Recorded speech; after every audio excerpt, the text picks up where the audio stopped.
s'intéresse à l'actualité du côté du Burkina Faso avec ce rapport de Human Rights Watch, un rapport pas des plus reluisants en ce qui concerne l'armée du Burkina Faso, accusée des actions vraiment d'actes d'atrocité de ce côté-là. Human Rights Watch dit avoir des preuves.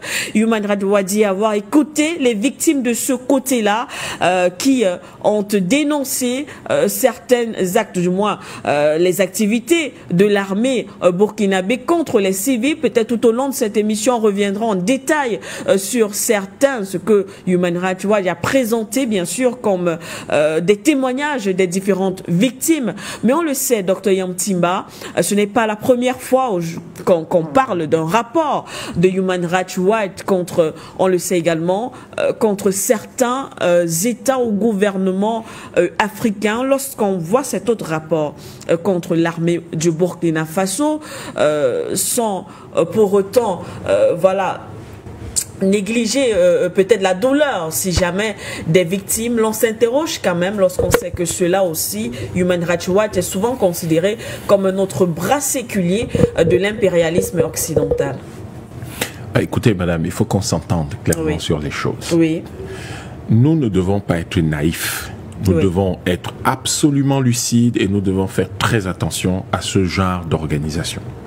Pour une raison toute simple, c'est que l'architecture de ce qu'on appelle, si vous voulez, la lutte, hein, la lutte de déstabilisation étrangère, dont la projection de la puissance à l'étranger, l'une de ses composantes, c'est la déstabilisation.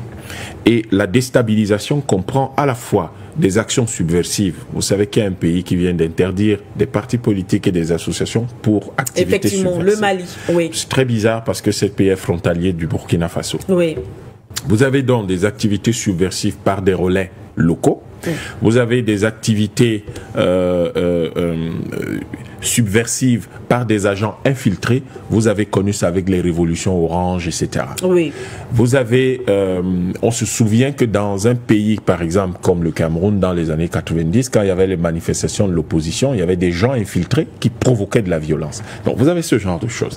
Vous avez, on l'a vu au Sénégal, il y a quelques mois, des choses comme ça arrivent de plus en plus. On l'a vu en Côte d'Ivoire à l'époque sous Gbagbo, on l'a vu en Libye, on l'a vu en Égypte.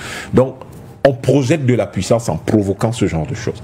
L'autre élément qu'on utilise, ce sont les organisations non gouvernementales, qui ont une façade absolument inoffensive, mais et qui donnent l'impression de participer à une sorte de contrôle social de l'action gouvernementale. Mais en réalité, son rôle est de provoquer certains types de débats et d'orienter le regard dans un certain sens. Non pas parce qu'effectivement les intérêts du pays n'intéressent pas les ONG, mais c'est plutôt les intérêts des commanditaires.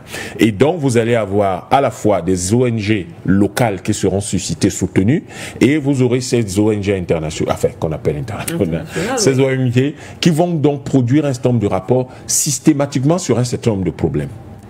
Où Human Rights Watch ne produit quasiment jamais de rapport sur le fait que les financements, par exemple, qui peuvent arriver dans un pays, ne ciblent pas ou ne visent pas la satisfaction des besoins primaires des populations.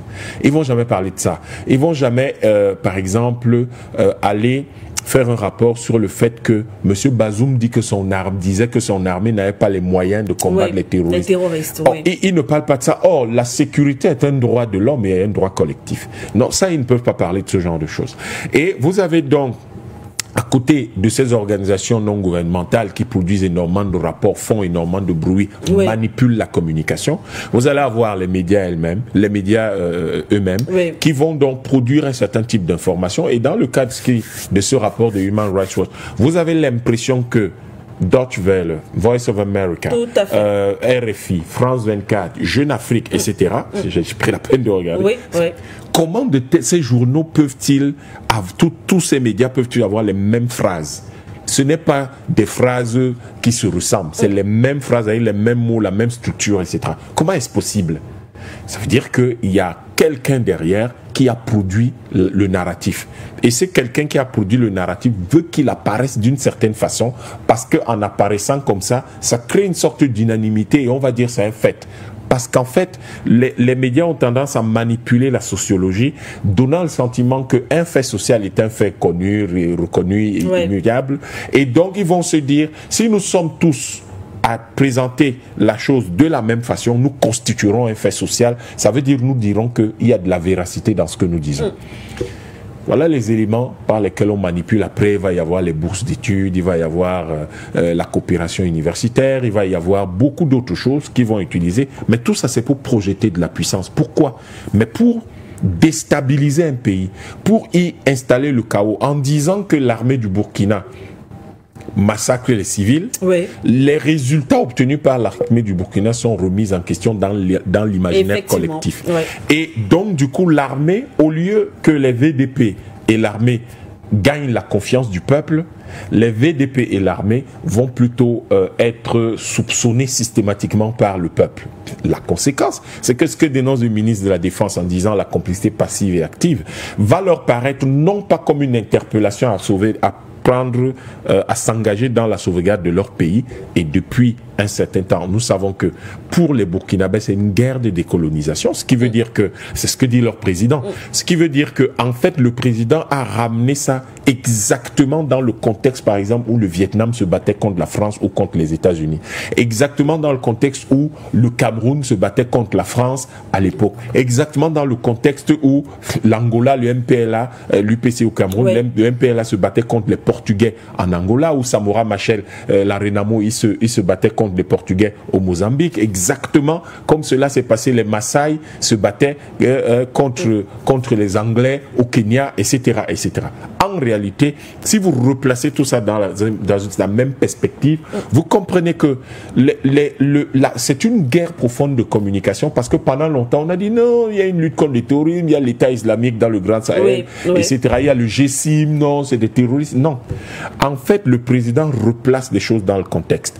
Et donc, il y a un déploiement qui va consister à casser cette communication du président, à démoraliser les troupes, à démoraliser les VTP, à créer la scission, une sorte de fracture entre le peuple et ces gens-là, pour laisser, parce que n'oubliez pas, les villages dont on parle, ce sont justement des villages qui abritent, qui sont reconnus comme des villages qui abritent des terroristes. Donc, il y a là, en réalité, une action concertée. Le Cointre dit une chose quelques jours avant, pas spécifiquement sur le Sahel. Le Cointre, ça c'est l'OTAN, ce n'est pas l'individu, c'est l'OTAN qui parle. Ensuite, ils ont un de leurs bras séculiers, Human Rights Watch, qui dégaine. Et un peu avant ça, on a donc des gens qui au Mali vont aller saisir la Cour suprême contre le décret qui suspend les partis politiques. En fait, ils font ce qu'on appelle du harcèlement. On va vous harceler, vous passez beaucoup de temps dans ce genre de choses, par exemple, au lieu d'être là en train de communiquer sur la stratégie pour que le Burkina gagne la guerre, eh bien, on va commencer à vouloir dénoncer ce que Human Rights Watch va faire, et on n'aura pas le temps de mobiliser, de sensibiliser, de nourrir le patriotisme du peuple. Donc, au fond, ces gens-là, ce sont des appareils de déstabilisation, des appareils de projection de puissance et de projection de puissance dans des espaces pour lesquels on a pour mission, c'est donné pour mission d'installer le chaos et d'installer l'insécurité. C'est tout simplement ce qui se passe là. Donc maintenant, quand vous regardez le mode opératoire, parce que je vais sortir par là, quand vous regardez le mode opératoire qui est présenté par ces gens, il est quand même fort curieux de dire qu'une armée comme celle du Burkina va faire sortir les gens de leur maison, les rassembler dans une cour et tirer sur eux. C'est vrai. Je pense que c'est tellement gros, tellement gros que vous vous demandez, non mais de quoi il parle? De quoi est-ce qu'il parle? Human Rights Watch dit avoir des images, des vidéos et également aussi. Ils avaient aussi les images. Vous vous souvenez quand les Français ont libéré leur camp au nord du Mali? Vous vous souvenez quand Barkhane quittait le Mali?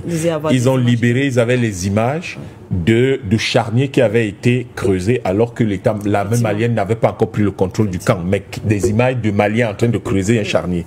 Donc ils peuvent avoir toutes les images qu'ils veulent. Le fait est que sauf si c'est une armée nazie, mais je ne vois pas du tout une armée qui sort 176 personnes, les regroupe dans une cour et tire sur ces personnes-là. Les seules fois où ça a eu lieu en Afrique, c'est quand les Français ont brûlé le quartier Congo au Cameroun. On a versé le napalm, on a encerclé le quartier et tous ceux qui sortaient étaient abattus. C'est les rares fois où on a vu ça. Et il n'y a que eux qui étaient capables d'organiser ça, mais dans un contexte très particulier aussi. Est-ce que l'État du Burkina aujourd'hui, où quand le président dit « vous devez vous assurer d'apporter la quiétude », à toutes les populations, c'est cet État dans le même qui va rassembler 44 personnes, les regrouper dans la cour du village et les massacrer. Je crois que il faut que nous fassions attention à ces éléments de déstabilisation. Nous ne disons pas qu'il ne pourrait pas y avoir des brebis galeuses, mais dire que toute une section de discrédit sur toute une armée qui engrange des résultats nous laisse songeurs et surtout nous interpelle sur ça, ma dernière phrase sur la question là, nous laisse songeurs sur le lien qui est établi entre le fait que ces gens-là se comporteraient exactement comme des Russes dans le Donbass. C'est quoi le lien? Quel est ce lien qu'on essaie d'établir? Donc, en fait, les gens sont... Et Human Rights Watch, vous vous souvenez de son rapport, justement, sur le Donbass. Donc, vous vous souvenez qu'il a été battu en brèche par la suite. Donc, on comprend aujourd'hui qu'en réalité, ce qu'ils sont en train de faire, c'est qu'ils sont dans un vaste plan de l'OTAN contre des intérêts russes et contre tous ceux qui sont des alliés stratégiques et des partenaires, des alliés objectifs de la Russie dans le monde. C'est tout. Merci à vous, Dr Yamtimba. Vous l'avez dit, hein, on reviendra lorsqu'on fera le second tour de table, effectivement, pour faire le lien avec cette bataille géopolitique qui se joue effectivement du côté du Burkina Faso entre l'OTAN et bien sûr la Russie et ses alliés. Monsieur Henriat Tangana, ce rapport de Human Rights Watch, le Dr Yamtimba l'a dit, en tout cas, c'est une autre façon pour justement ce bloc occidental de faire pression sur ces États comme le Burkina Faso. On sait qu'à côté de Human Rights Watch, il y a les médias, il a dit, il a fait également le lien avec cette sortie de monsieur Lecointre il y a encore seulement quelques jours. On se demande ce matin ce que recherche à travers du moins l'enjeu autour d'un tel rapport de Human Rights Watch contre cette armée du Burkina Faso qui se bat, en tout cas on le voit depuis plusieurs mois déjà, à récupérer la main, du moins à réinstaurer la paix, la sécurité du côté du Burkina Faso. Oui, d'abord, les ONG ne s'en cachent pas. Les ONG ne s'en cachent pas. Je vais vous citer même des responsables américains, Colin Powell. Colin Powell qui va dire « Les ONG sont un démultiplicateur de force pour nous. Une partie tellement importante de notre équipe combattante. » C'est entre guillemets parce que je cite M. Colin Powell devant des ONG avant l'invasion de l'Afghanistan. Il nous dit, il ne s'en cache pas. Les ONG, c'est une partie importante de leur équipe combattante. Quand vous regardez, en plus ces ONG, comme par hasard, ce sont des organisations non gouvernementales, mais qui sont très souvent au Conseil économique et social de l'ONU, de l'Union européenne. Pourtant, ces ONG ne sont pas élues. À l'ONU, elles représentent qui? Elles sont déléguées par qui? À l'Union européenne, elles sont déléguées par qui? Puis la question cruciale, qui les finance? Je vais quand même rappeler aussi que Susan Nessel a créé ce qu'on appelle le Smart Power. Elle était directrice générale de Amnesty International USA, une collaboratrice proche de Hillary Clinton quand elle était aux affaires étrangères. Elle a créé le Smart Power. Et les ONG, c'est le Smart Power, c'est-à-dire la puissance intelligente, mais douce aussi, mais pas violente, en opposition à la puissance militaire. Des exemples comme ça, je peux vous en donner. Ils le disent, ils l'affichent, et c'est depuis longtemps. En réalité, qu'est-ce qui s'est passé? C'est que Les impérialistes ont compris que les armes, c'est pas toujours important. Pourquoi? C'est important, oui, mais ça va toujours contre les opinions publiques. Avant, comme M. Yan Timanuzan se souvient du massacre au quartier Congo, qu'est-ce qui se passait à l'époque? C'est que ces images n'étaient pas retransmises en Occident. Il n'y avait pas ça, la couverture médiatique. Quand il y a eu la couverture médiatique, les impérialistes ont compris qu'ils devaient avoir des médias de leur côté. Et M. Yan Timan l'a encore dit, on se retrouve avec des informations coordonnées entre médias. Il n'y a plus d'analyse contradictoire. Ils disent tous la même chose. Donc, ils ont compris qu'ils doivent avoir les médias à leur service. Et puis, les médias étant là, ils ont compris qu'ils doivent pouvoir manipuler l'information. Ils ne peuvent pas juste prendre des bombes, aller larguer, décimer les gens et revenir. Leur propre opinion publique risque d'en être outrée. On crée alors les organisations non gouvernementales qui apparaissent comme des organisations neutres. Mais en réalité, leur travail est là d'amener l'information à partir de laquelle des décisions militaires vont être prises. Dès qu'on a fini de dire ça, on va dire que l'armée du Burkina Faso est une mauvaise armée et qu'il faut envoyer une intervention militaire pour protéger les civils. Vous avez donc une raison de mettre une base militaire sur place. Résolution de l'ONU.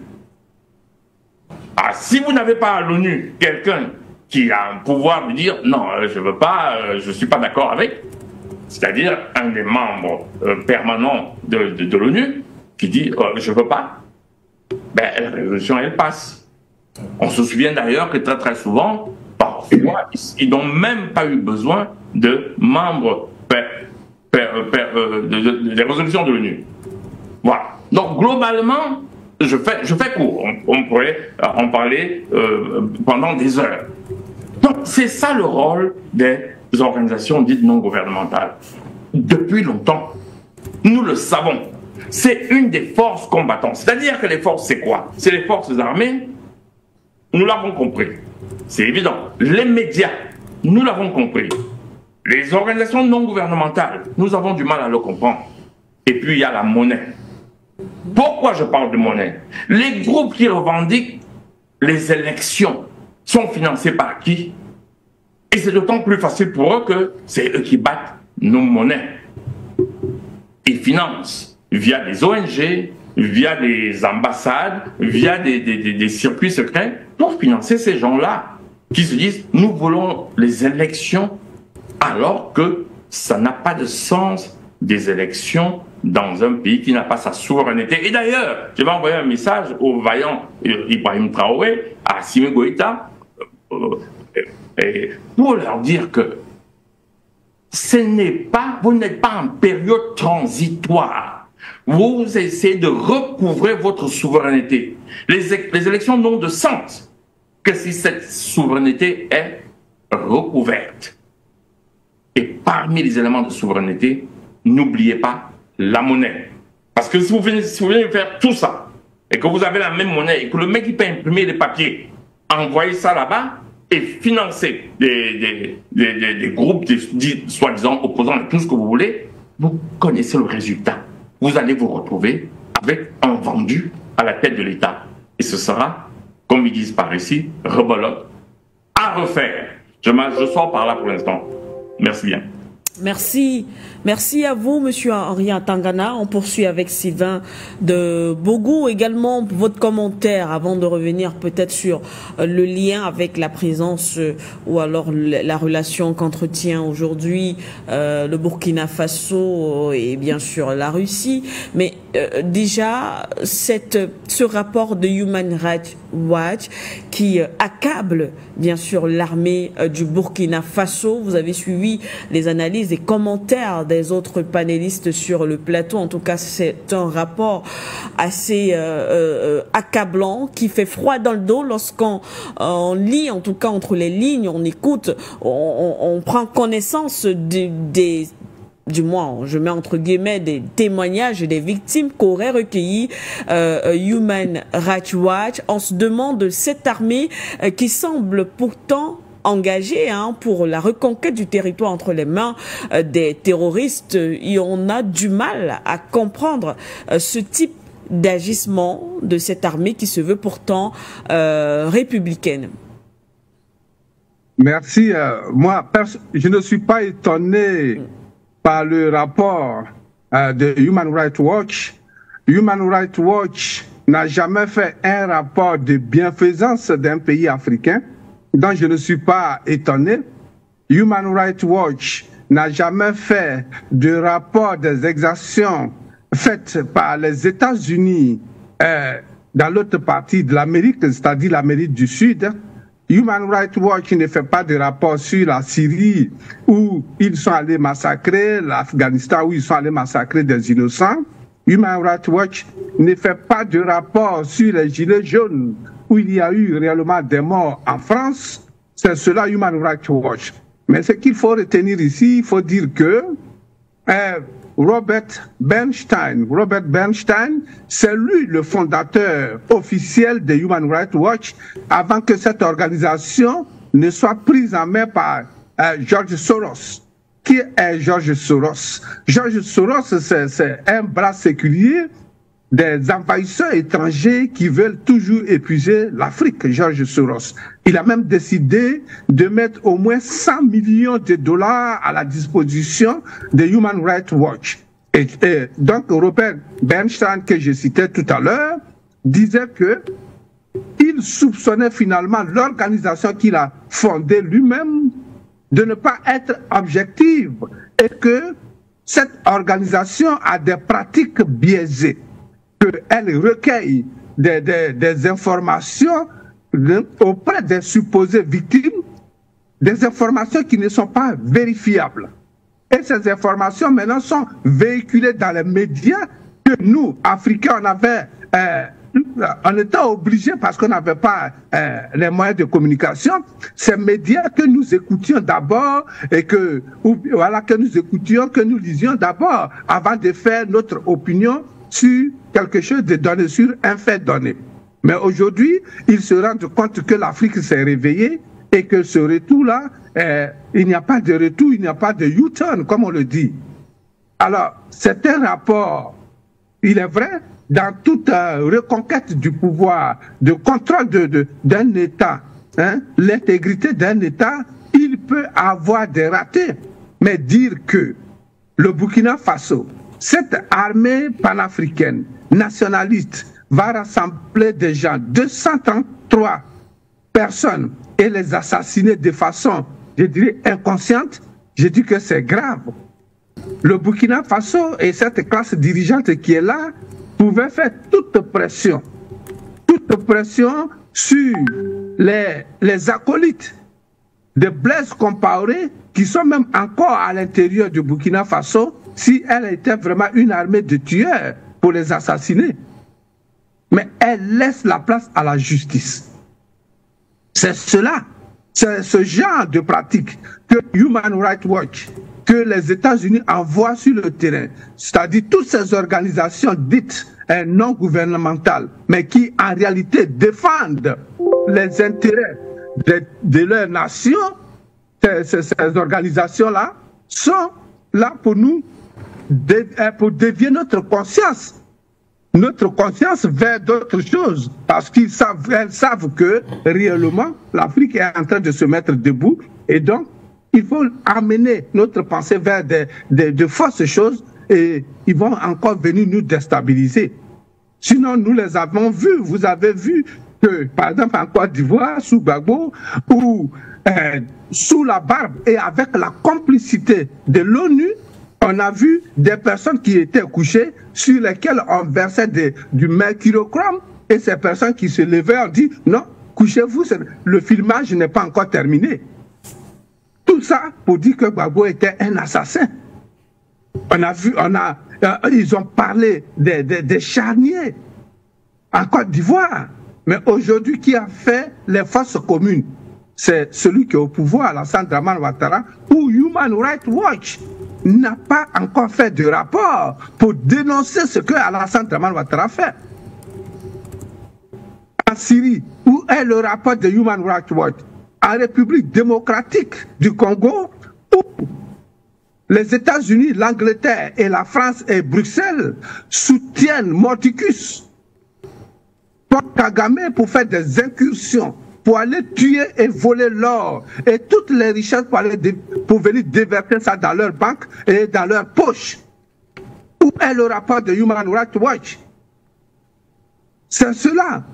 Et donc nous, Africains, aujourd'hui, je dis que nous sommes en avance sur ce genre d'informations. Et grâce à vous, grâce à d'autres télévisions et médias panafricanistes, aujourd'hui, les Africains ne sont pas là à suivre comme des moutons ce que Radio France dit, ce que leurs médias nous disent. Human Rights Watch n'est pas crédible. Et c'est ce que les autorités burkinabés doivent savoir. C'est ce que toute autorité sur le territoire africain, c'est-à-dire des autorités panafricanistes sur le territoire africain, doivent savoir aujourd'hui. Human Rights Watch, Amnesty International, toutes ces organisations ne font pas de rapport sur leurs États. Est-ce à dire que c'est le noir seulement qui est un assassin? Est-ce à dire que c'est en Afrique seulement que les crimes se passent? Non. Et qui organise ces crimes? Ce sont eux qui organisent ces crimes. Ce sont eux qui créent la chienlit dans ces pays-là. Donc, il faut venir accuser la classe dirigeante au Burkina pour créer le doute dans la conscience globale et repousser ces gens-là, créer encore une certaine révolution qui pourrait renverser cette classe dirigeante pour qu'eux, ils viennent s'installer et reprendre ces quelques pays africains qui sont en train de se libérer, et ils savent que ça va faire un effet de boomerang qui ne les arrange pas. Voici l'objectif derrière pour nous de ce rapport, je dirais, ridicule de l'organisation contrôlée par John Soros, Human Rights Watch, qui en réalité ne fait que interroger des gens qui sont d'abord financés, qui sont corrompus, des gens qui sont transportés depuis les États-Unis et les autres pays en Occident pour les déposer sur place pour créer ce semblant de révolution, ce semblant de mécontentement pour que le peuple doute de la capacité de la classe dirigeante. Merci à vous, monsieur de Bongou. On poursuit sur le plateau, toujours sur cette question. À propos de cette question, on avance, docteur Yamtimba.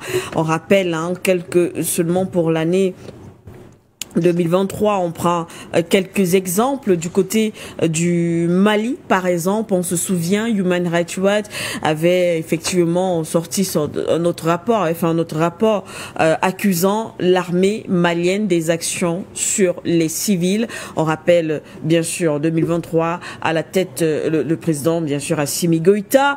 Du côté de la République centrafricaine également, Human Rights Watch avait également fait cet autre rapport contre le gouvernement et s'inquiétait, en tout cas parlait de violations sur les libertés des civils.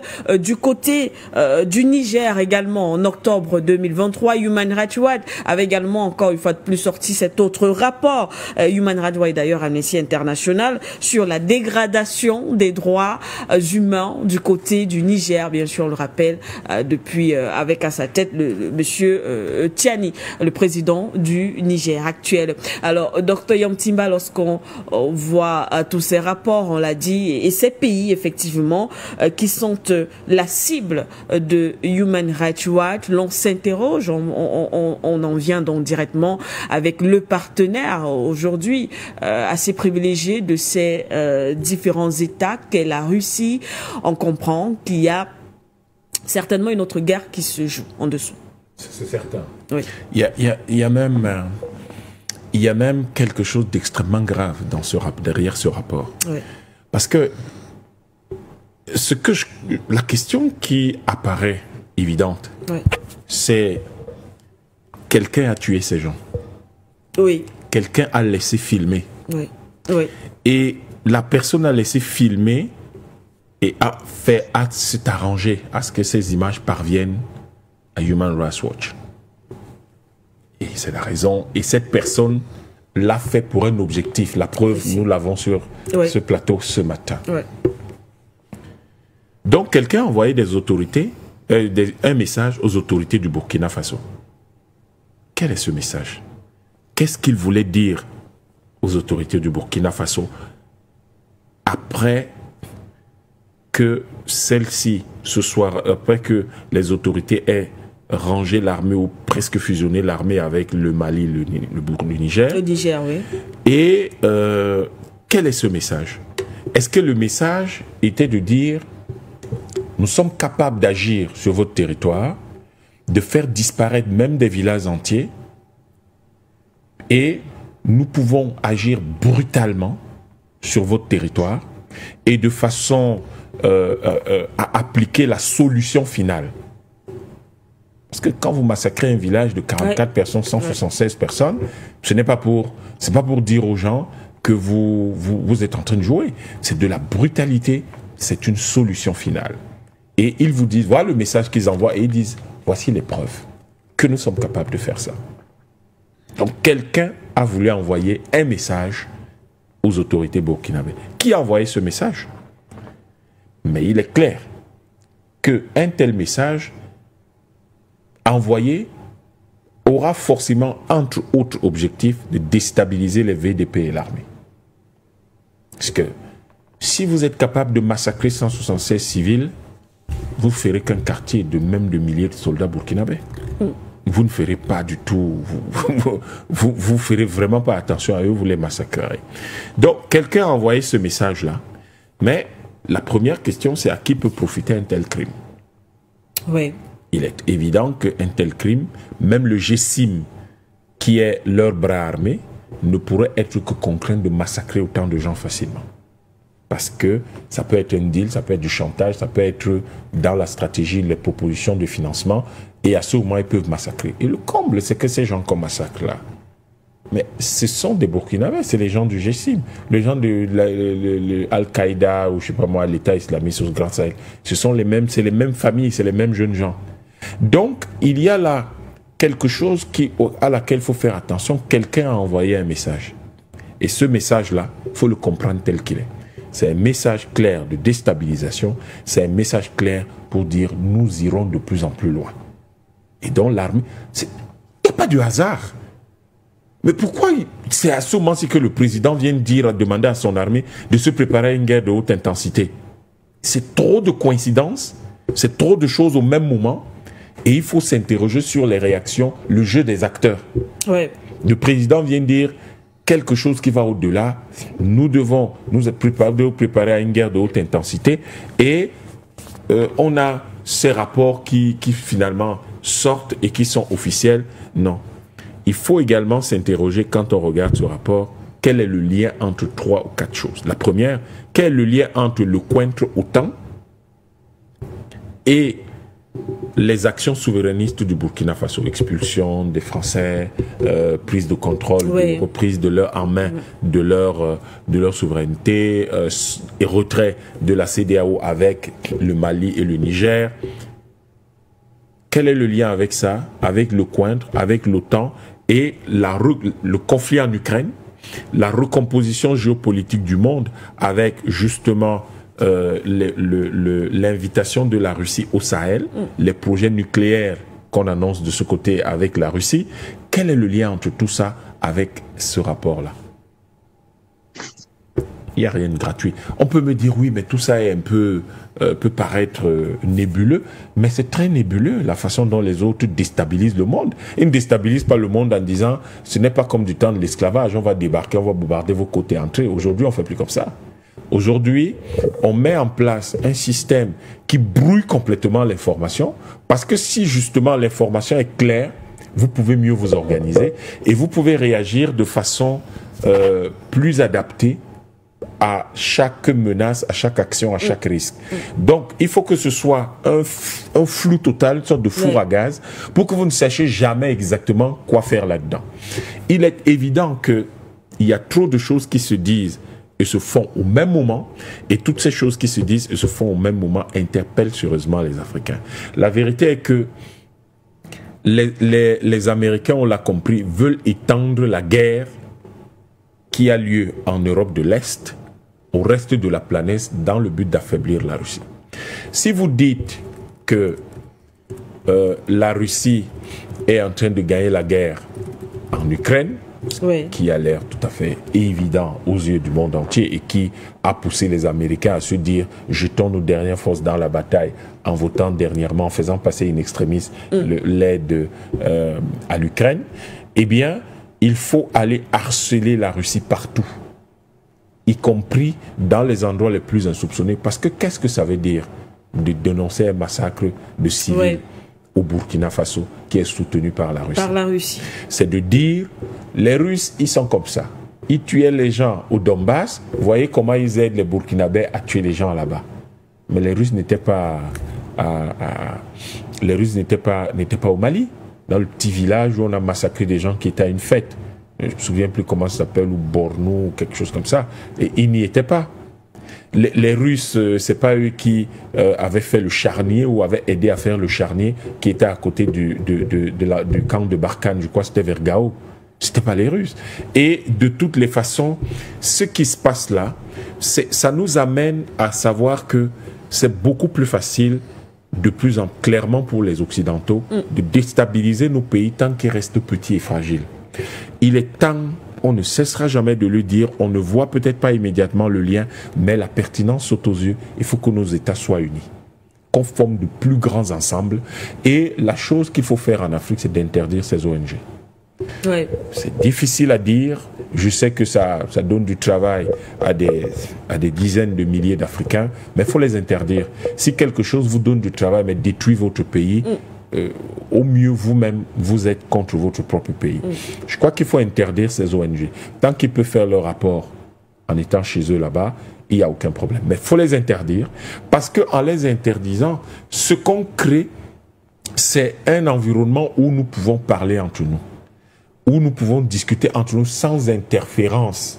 Regardez à quel point nous aurions pu ce matin être en train de parler de la réaction des forces de défense du Burkina Faso après le discours, le passage, le descente sur le terrain du président du Faso. Mais nous sommes là à parler de gens qui sont couchés chez eux tranquilles, ils dorment, ils n'ont aucun problème. Et nous, au lieu de consacrer notre temps à la formulation de stratégies qui vont permettre de construire, nous sommes là à devoir déconstruire ce qu'ils disent. En fait, ils nous volent du temps, ils nous volent de l'énergie, ils nous volent des ressources sous toutes les formes. Et je vous ai dit, c'est fait à dessein. Ce sont des stratégies de projection, de captation de la sécurité des autres pays pour la remplacer par de l'insécurité. Et c'est des éléments de projection pour déstabiliser. Plus vous êtes sous le coup de ce type d'accusation, moins vous consacrez du temps, même si c'est une heure de moins, pour le développement de votre pays. Et donc, du coup, les autres, eux, ils gagnent parce qu'ils ont produit leur rapport, ils se couchent, ils font autre chose, ils avancent et ils méditent sur leur prochain coup. Pendant ce temps, vous devez défaire ce coup-ci. Donc, je crois que les Russes l'ont très bien compris, c'est pour ça qu'ils les ont expulsés de leur territoire. Et cette affaire qui consiste à donner du temps de parole à des ONG comme celle-ci, il faut vraiment que ça cesse sur le continent africain. Il faut les interdire officiellement, il faut que ça cesse. Et je pense même que les organisations africaines devraient, le financement des organisations, des ONG, des organisations de la société civile en Afrique, devrait être étroitement surveillé. Si des gens veulent financer ces organisations, il faut qu'ils fassent très attention. Le nom de Soros, c'est-à-dire de l'Open Society, a été évoqué tout à l'heure. Je crois que c'était par Sylvain de Bogou, j'imagine, ou par Atangana, je ne sais plus exactement qui en a parlé, mais ça a été soulevé.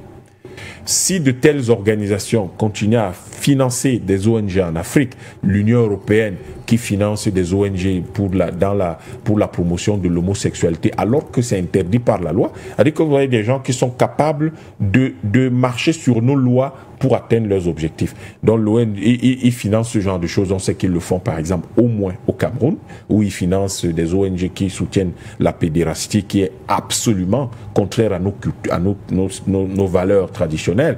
Mais ils le font parce qu'ils poursuivent un certain nombre d'objectifs en sachant que ça va perturber l'équilibre de la société et ça va donc déstabiliser la société. Ce qui se passe au Burkina Faso, et je pense que cette accusation redonne encore plus de relief à ce que disait le président, à savoir, c'est une guerre de décolonisation, mais surtout, il faut que ce soit vraiment une guerre de haute intensité et il faut la gagner, cette guerre, rapidement. Il faut rapidement la gagner parce qu'ils vont continuer à émettre des accusations comme celle-ci qui vont freiner la reconquête des territoires et la pacification des pays, qui vont freiner la reprise du développement économique et leur donner le temps dont parlait donc M. Lecointre. 10 ans, ça va leur donner du temps pour mieux se préparer. Ils vous ont freiné. Ils savent que d'ici 10 ans, ils n'auront plus la capacité de mettre les pieds en Afrique. Mais il faut donc ce genre d'action de perturbation, de délation, de déstabilisation. Pour nous empêcher d'avancer.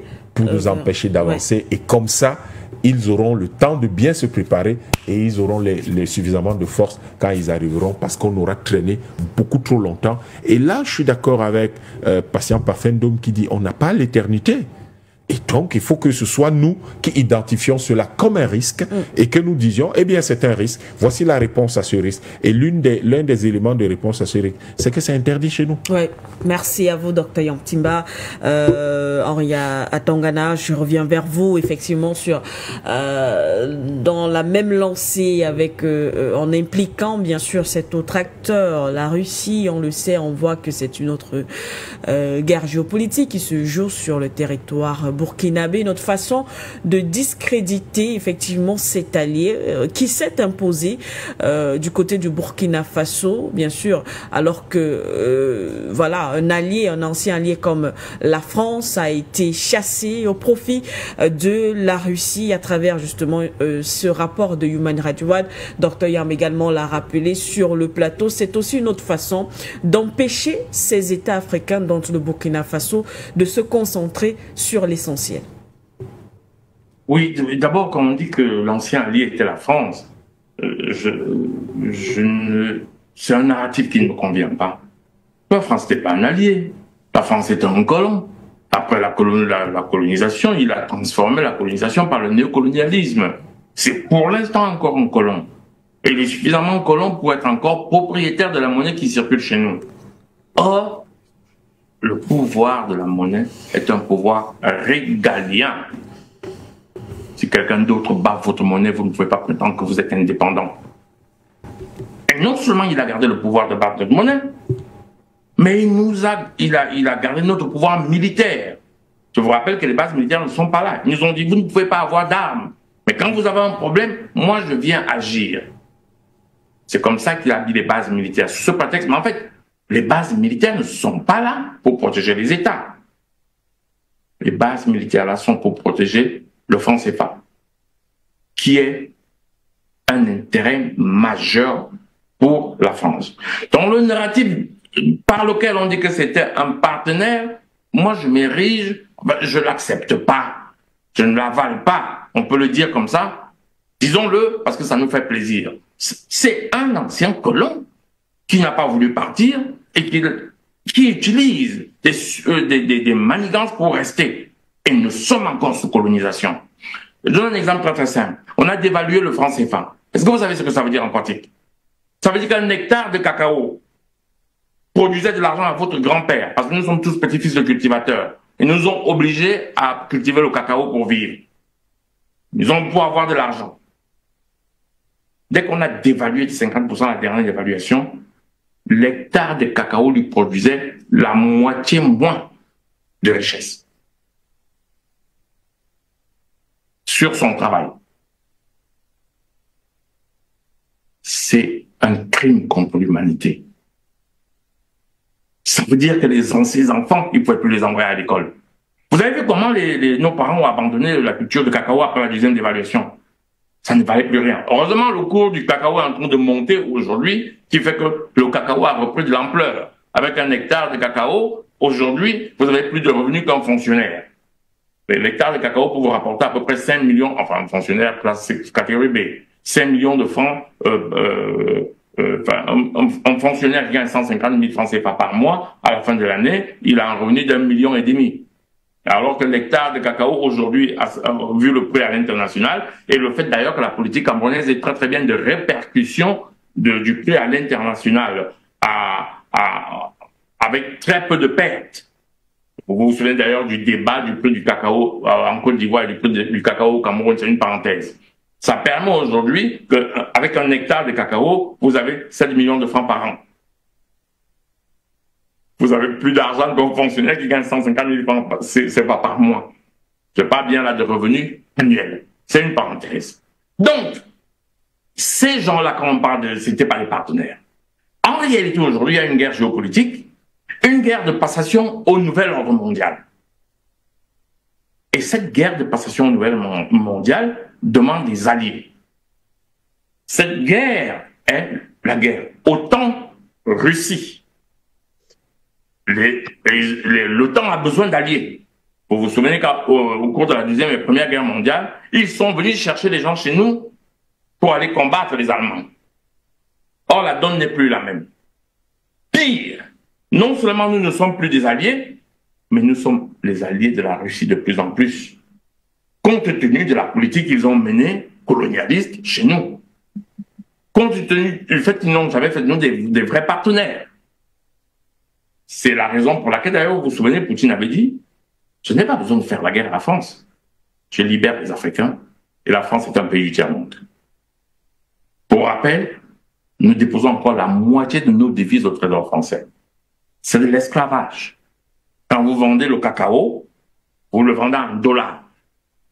Et la convention, vous prenez la moitié de ça, vous déposez au Trésor français. Je ne rentre pas dans les détails de la transaction, mais c'est ça qui veut dire. Et lui, il va imprimer du papier pour notre circulation en interne. Des sortes de bons repas qu'on ne peut pas les utiliser ailleurs. Pire, ces bons qui circulent en interne, il peut les dévaluer n'importe quand. Ça veut dire que s'il a imprimé du papier pour une certaine valeur, il doit reprendre là à ce taux, mais quand il dévalue, il reprend le même volume de papier à un taux beaucoup plus bas. En pratique, ça veut dire quoi? S'il a imprimé du franc CFA pour 1 million de dollars, dès qu'on dévalue, il reprend le même volume d'argent, mais à 500 000 dollars. Vous ne voyez pas l'arnaque. Pour quelqu'un qui vous a dit que c'est un taux de change fixe.